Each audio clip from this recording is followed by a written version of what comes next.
Hello guys, আসসালামু আলাইকুম। দেখুন, আমরা এখন একটি গাড়ির ড্রাম প্লেট পুরাতন সমস্যা হয়ে গেছে, এই কারণে আমরা নতুন ড্রাম প্লেট ফিটিং করব। আমাদের সাথেই থাকবেন এবং সম্পূর্ণ ভিডিও অবশ্যই দেখবেন। এই ভিডিওটা দেখার মাধ্যমে অনেক কিছু শেখার আছে।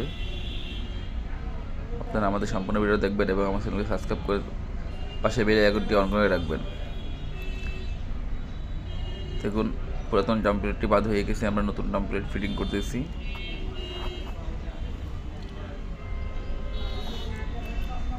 সুন্দর করে মেশিনের মাধ্যমে